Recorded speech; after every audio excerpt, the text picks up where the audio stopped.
After observing all the Switch 2 drama that has unfolded even before its official release, in only 10 seconds, I came up with the perfect tune that will perfectly describe how people will feel when they get their hands on it, even after all their whining. You ready for it? Alright, let's do it. Credit card debt, you are suffering credit card debt, credit card debt, you are a victim of credit card debt. I told you so, you didn't listen when I told you so.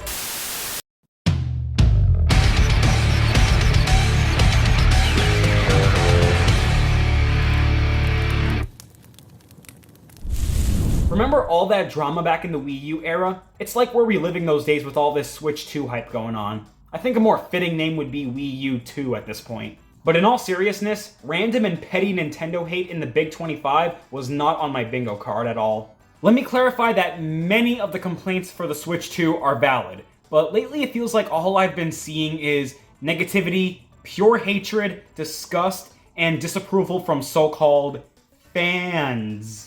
It was justified when they were ranting about the prices for the upteenth time, when they should have seen that coming no less, but I draw the line at people calling Nintendo the worst company to ever exist. Like, no dudes, Nintendo wasn't the first one to start the whole $60 to $70 for games shtick. It's just a standard that the market has set for this generation of people, which is unfair, but was hugely expected to me. If any of you care that much, I'm not purchasing a Switch 2 at launch because not only am I broke, but I'm not that crazy about any of the new features at the moment. I'm sure it's gonna do well either way, and Mario Kart World and DK Bonanza are looking to be fantastic games, but I'm worried that I'm gonna get bored of them in about, 5 days. But I'm not someone that just casually has $450 sitting around waiting to be spent on, and even if I did, my parents would most likely kill me for spending more money on another console. Situations like this have me believe that people make it seem like they're going to commonly buy Switch 2s every day when it's only going to be a one-time thing.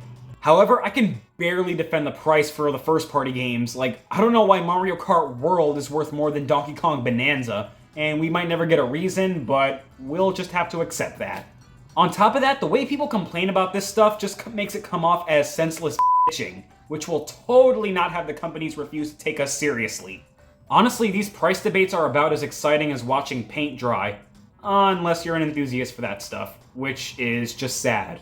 It's confusing, but somehow fun to watch at the same time. I could just sit back, eat popcorn, and watch kids complain about not having a reliable source of income. I know you gamers haven't taken a single step in the real world for ages, but there are citizens out there who just live normal lives and don't game 24/7 like we do. Nintendo just doing their job as a company is so wrong that apparently they think this is worth being on Inside Edition or Good Morning America.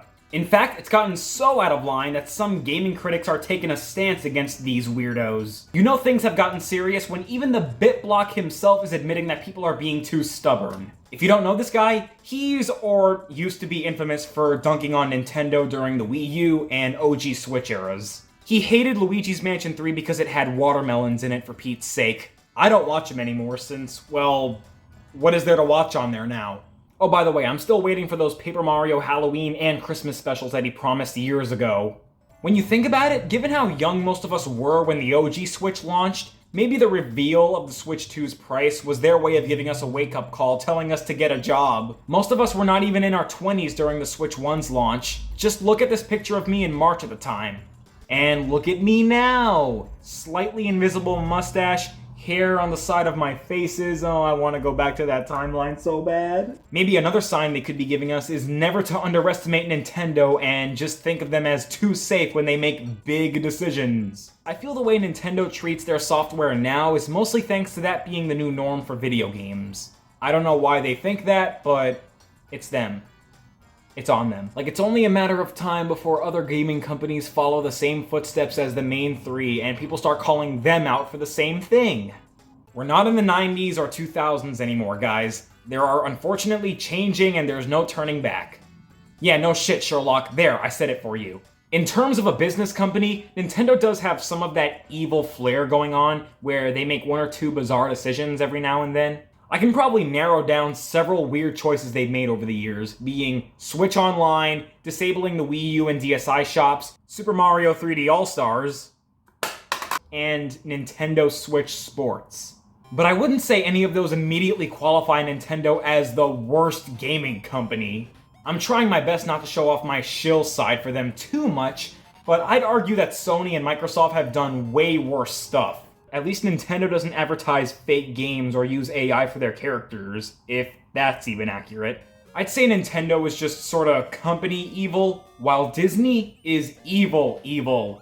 Now we just have to pray that Mario doesn't stoop to Mickey's level of greedy, no matter how many fan animations were made that were depicting Mario as a psychopath or something. Another thing I commonly see are people being furious with Nintendo saying that they can brick the Switch 2 if someone tries to hack it. In case you can't tell, modding and hacking games just isn't my thing. I'm all about experiencing the game as it was intended, not tinkering with the code. I'm a player, not a designer, so I'd rather focus on enjoying the game itself. Nowadays, when Nintendo makes even the tiniest change with their platforms, or just a typical multi-billion-dollar company decision that somehow puts them on the same level as Disney, I don't get that. Hey, just a heads up, PlayStation and Xbox are doing the same thing too. Unsurprisingly, people lost their marbles about that too. And I think Nintendo might have done this with some past consoles too, but I could totally be wrong. So while I'm not defending the prices or many of the Switch 2 occurrences, what I am saying is that folks still haven't learned how to give criticism properly or even try to respect others' perspectives. Do you really view yourselves as better people for clowning on others for supporting Nintendo? If so, then do I have some unfortunate news for you pricks. There's always going to be people that say that criticism for stuff like this isn't done out of hate, and as much as I want to believe that, fanboys make that nearly impossible to understand. Criticism is more than necessary. It's what got us the new Sonic design, even though I'm sure that was a blatant marketing stunt. Bruh, and the rabbit hole keeps getting deeper and deeper. They're running out of Switch 2 consoles already.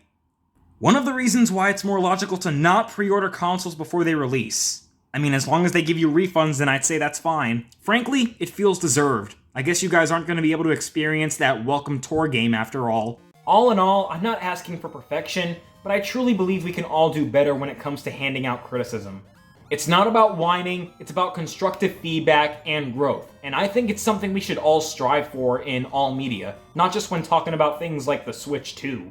In other words, get off your lazy butts and get a job! So, the internet has already lost its mind over Nintendo's business modifications, but await!